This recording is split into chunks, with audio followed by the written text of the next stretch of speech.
राधा स्वामी गुरु प्यारे सत्संगत जी। बाणी रामदास जी महाराज। आज के सत्संग के अनमोल वचन कुछ इस प्रकार हैं तथा श्रवण करें। होदय परतख गुरु जो बिछुड़ै, तिन कऊ दर टोई नाही। कोई जाए मिलै तिन निंदका, मुँह फिक्कै थुक थुक मुँह बाही। गुरु रामदास जी यहाँ पे सवाल करते हैं कि अगर गुरु का कोई निंदक बन जाए तो उसके साथ क्या सुलूक होता है।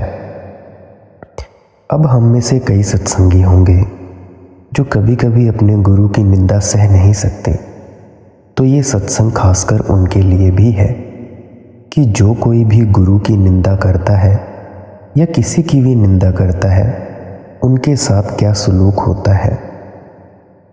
गुरु साहिब जी फरमाते हैं, अगर गुरु मौजूद है, शिष्य उससे बिगड़कर विमुख होकर बिछुड़ जाए और गुरु का निंदक बन जाए, तो गुरु रामदास जी कहते हैं वो परमात्मा की दरगाह में नहीं जा सकता। यह तो निंदा करने वाले का हाल है। मगर जो गुरु की निंदा सुनता है या निंदा करने वाले से प्यार करता है, ऐसे निंदक के पास बैठने वाले सत्संगी का मुंह थूकने के काबिल है। जो सतगुरु फिटके से सब जगत फिटके, नित भंबल भूसे खाही। फिर जिन्हें सतगुरु फटकारता है, दुनिया भी उन्हें फटकारती है। उनकी जिंदगी खराब हो जाती है, वे इधर उधर धक्के खाते हैं।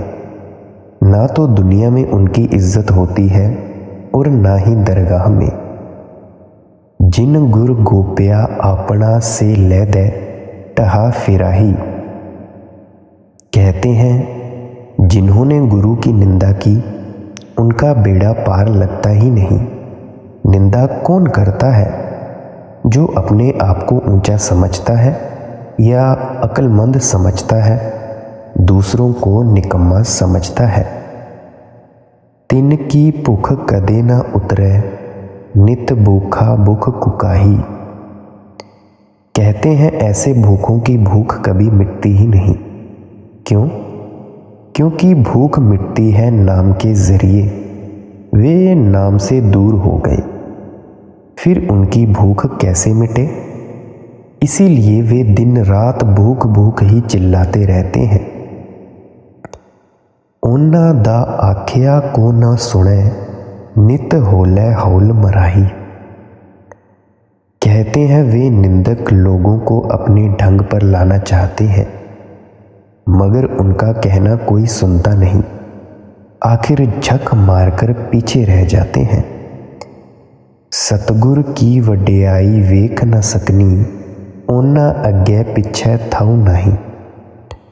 जो शिष्य सतगुरु की बड़ाई, सतगुरु की तरक्की, सतगुरु की महिमा देख नहीं सकता और कहता है, हाय इनकी महिमा क्यों होती है, बड़ाई क्यों होती है, मेरी क्यों नहीं होती। कहते हैं उसे आगे पीछे लोक परलोक कहीं भी ठिकाना नहीं मिलता। ऐसे लोग खाली आए और खाली चले जाते हैं। जो सतगुर मारे तिन जाए, मिलह रैदी खुल दी सब पत कवाही।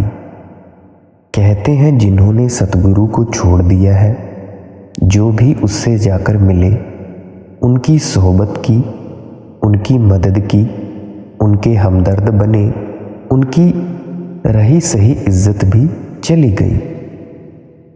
कहते हैं जो गुरु का फटकारा हुआ है, उसको तो मानो कोढ़ ही हो गया है, मगर जो उसके पास जाएगा उसको भी कोढ़ हो जाएगा। हर तिन का दर्शन ना करो, जो दूजा पाए चितलाही। अब श्री गुरु साहिब जी फरमाते हैं कि हे परमात्मा, जो गुरु को छोड़कर दूसरी तरफ चित लगाता है, मुझे उनका मुंह भी ना दिखा। मैं उनका दर्शन ही नहीं करना चाहता। धुर करते आप लिख पाया, तिस नाल किहू चारा नाही।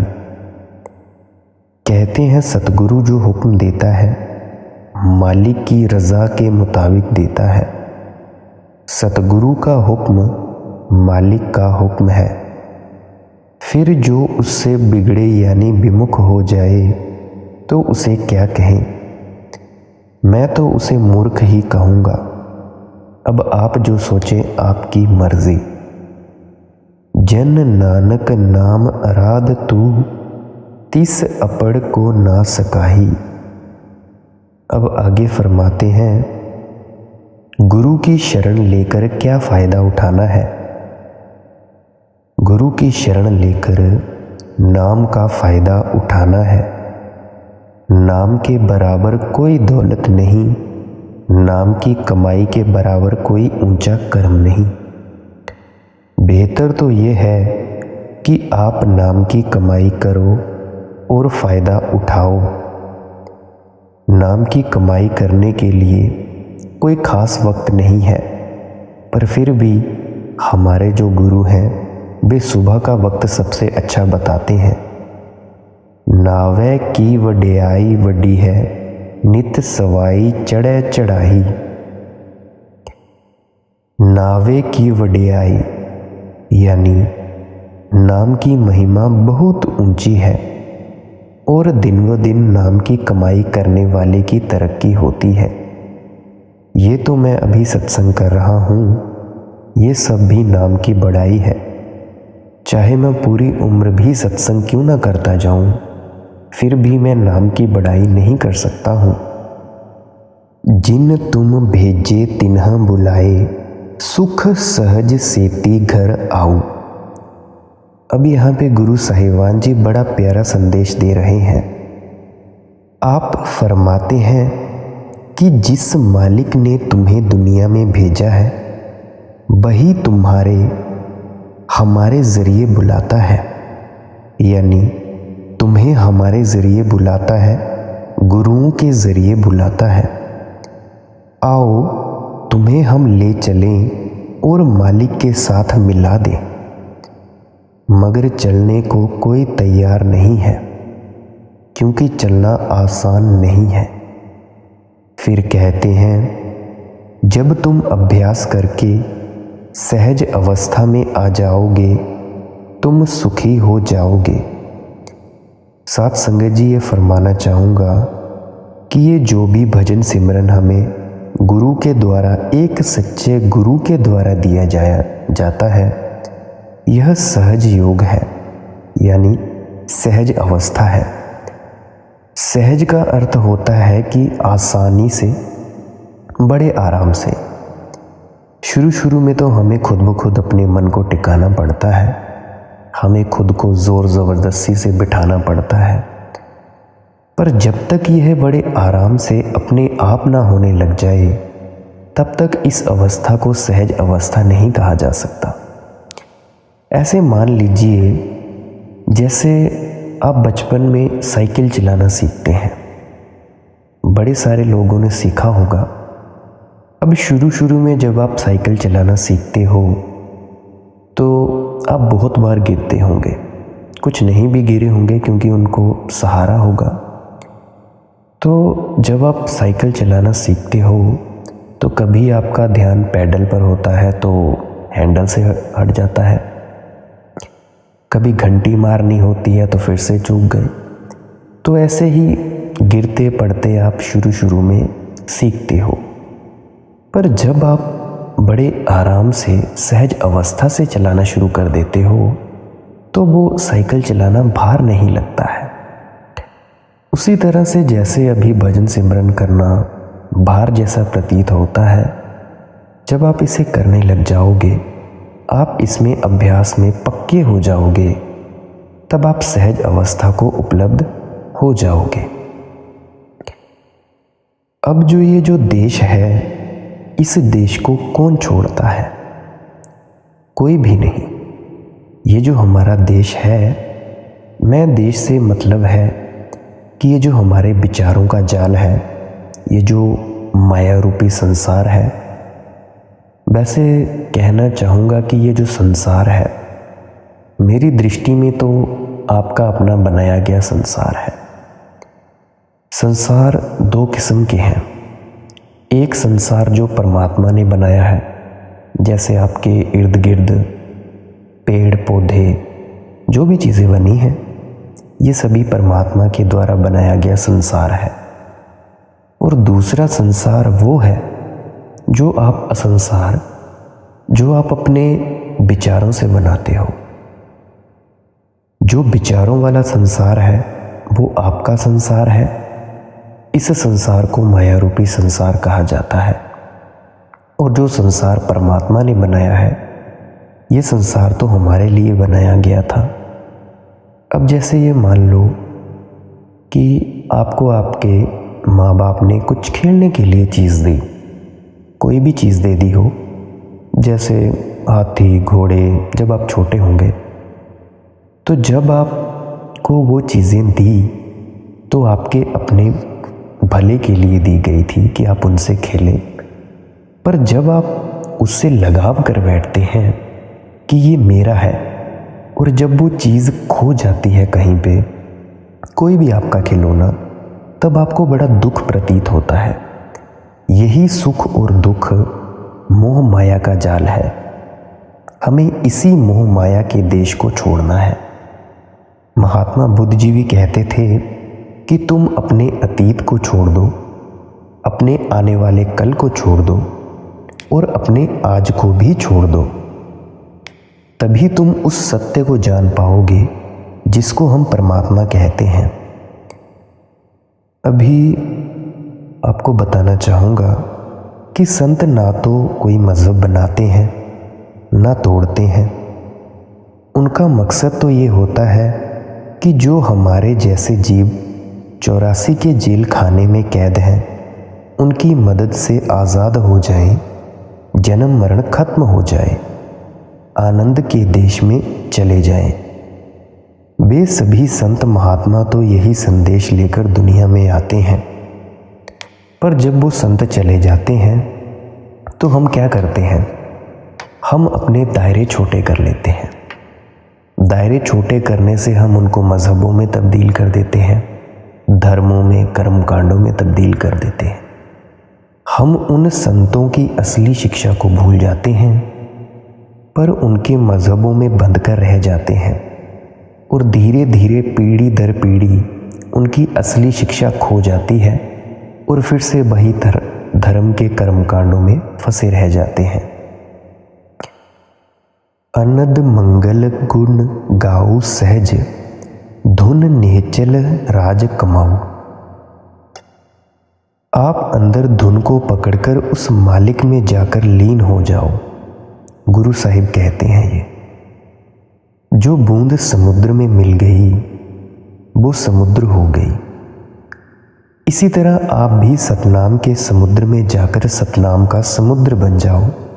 अकाल पुरुष वाहिगुरु से मिलकर अकाल पुरुष वाहिगुरु बन जाओ। अकाल पुरुष करोड़ों खंडों ब्रह्मांडों का मालिक है और अविनाशी है।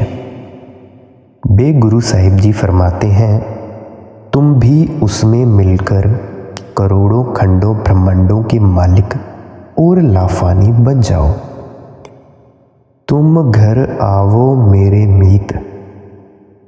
गुरु अर्जुन साहिब जी बड़ी सुंदर दृष्टि से ये फरमा रहे हैं।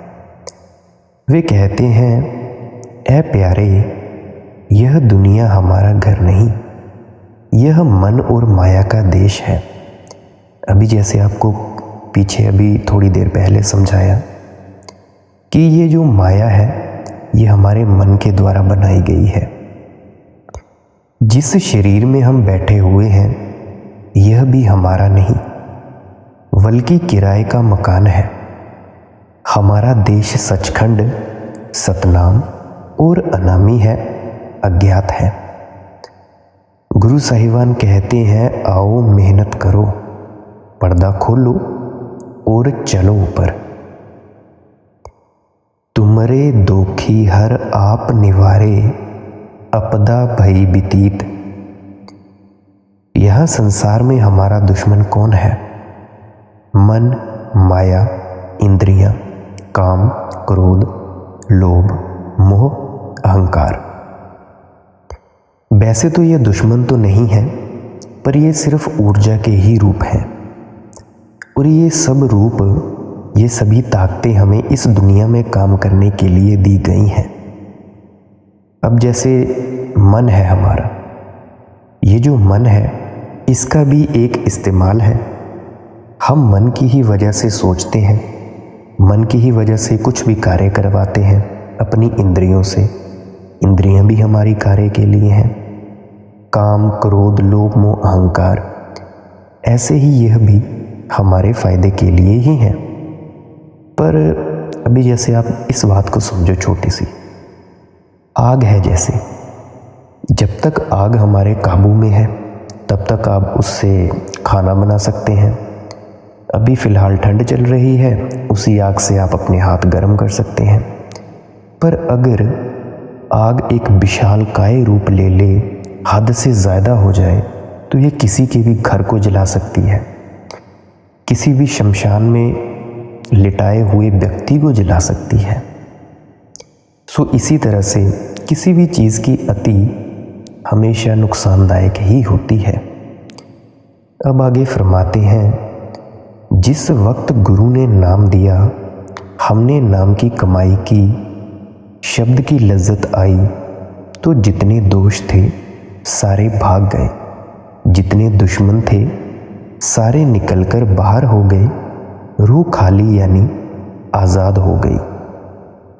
गुरु अर्जुन साहिब जी कहते हैं कि तुम्हारे सारे दुख दूर हो गए, मालिक ने सारे बंधन काट दिए। चलो अब अपने घर को चलें। प्रगट कीने प्रभ करने हारे, नासन भाजन थाके। जब सतगुरु की कृपा से अंदर नाम की लज्जत आ जाए, फिर मन दौड़ता नहीं। नाम की लज्जत से बढ़कर दुनिया में कोई लज्जत नहीं। उसे पाकर मन लीन हो गया, उसका भागना दौड़ना बंद हो गया। जब भाग दौड़ से हट गया, अंदर गुरु प्रकट हो गया। अब श्री गुरु नानक साहिब जी भी कहते हैं, उनकी जो गुरु ग्रंथ साहिब जी पुस्तक है उसमें लिखा है, जब उनसे किसी ने पूछा कि आपका गुरु कौन है, तो उन्होंने जवाब दिया था, शब्द गुरु सूरत धुन चेला। यानी असली गुरु शब्द है और असली शिष्य सूरत है। घर मंगल वाजह नित वाजे, अपुने खसम निवाजै। गुरु अर्जुन साहिब जी कहते हैं, जब रूह खंडों ब्रह्मांडों पर चली गई तो अंदर मीठे मीठे बाजे और राग रागनियाँ होने लग गए, जिसे तुम कीर्तन भी कह सकते हो। फिर जैसे जैसे लज्जत आती गई, रूह ऊपर की तरफ खींचनी शुरू हो गई। अस्थिर रहो डोलहो मत कबहू, गुरु कै बचन आधार। यह सारा सामान कब मिलता है? जब इसे गुरु पर भरोसा आ जाए। अब गुरु अर्जुन साहिब जी कहते हैं, जो वचन गुरु कह दे, चाहे ब्रह्मांड पलट जाए, तुम्हारा ख्याल ना पलटे, तुम उस पर दृढ़ रहो। इतना ऊंचा और सच्चा प्यार होना चाहिए। जय जयकार सगल भूमंडल, मुख उजल दरबार। जब तुम गुरु की भक्ति पूर्ण करके नाम भक्ति पूर्ण करोगे, तुम्हारी शोभा ना सिर्फ दुनिया में ही होगी, बल्कि मालिक की दरगाह में भी होगी। कहते हैं तुम्हारी रूह सुहागिन हो जाएगी और परमात्मा के साथ मिल जाएगी। जिनके जीव तिने ही फेरे, आपे प्या सहाई। अब गुरु अर्जुन साहिब जी कहते हैं, तुम परमात्मा के जीव थे, परमात्मा ने ही तुम्हें खींचकर अपने पास बुला लिया। वह गुरु को भेजकर अपने जीवों की सहायता करता है, या यह कह दो कि वह गुरु बनकर दुनिया में आता है। यह तरीका आज का नहीं, बल्कि जिस दिन से दुनिया बनी है तभी से चला आ रहा है। जब तक परमेश्वर की कृपा ना हो जीव ना तो सत्संग में आता है, ना नाम के साथ प्यार करता है। इसके खोटे कर्म इसे संतों के दरबार में आने ही नहीं देते।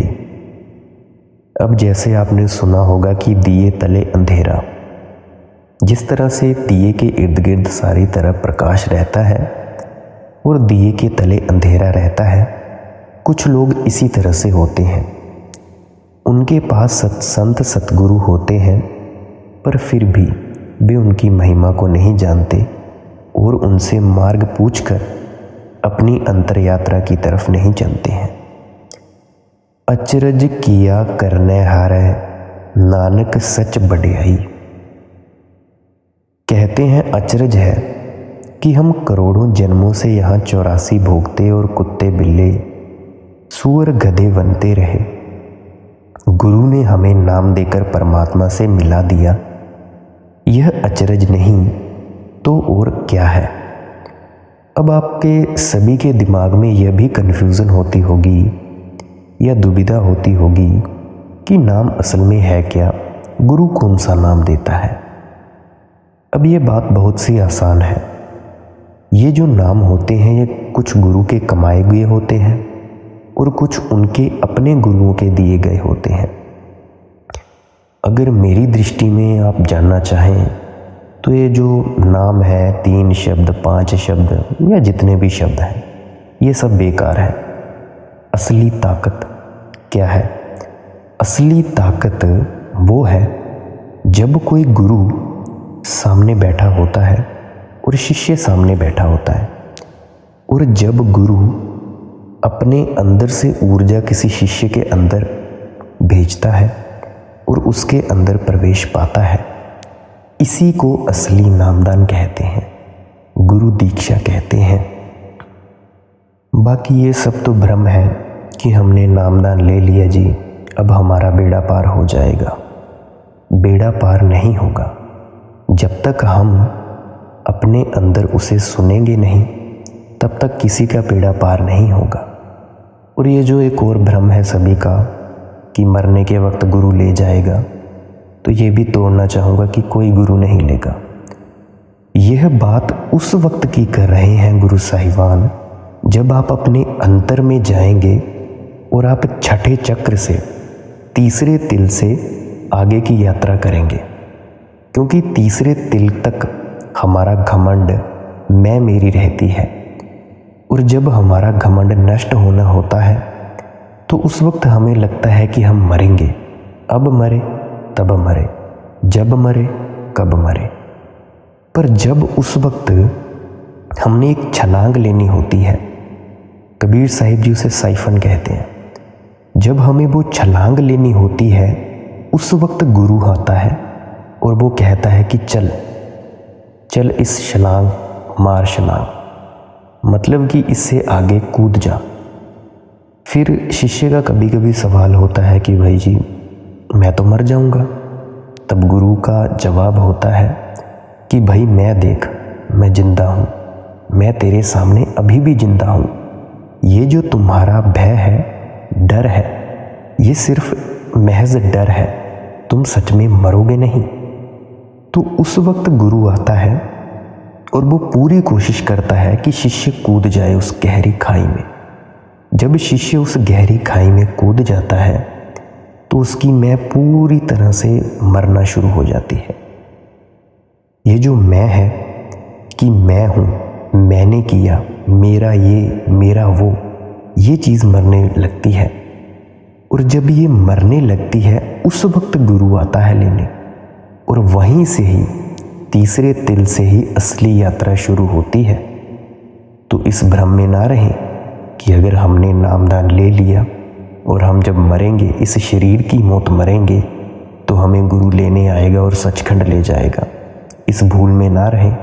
तो इसीलिए भजन सिमरन करें और अपने गुरु पर पूर्ण प्रेम विश्वास बनाए रखें।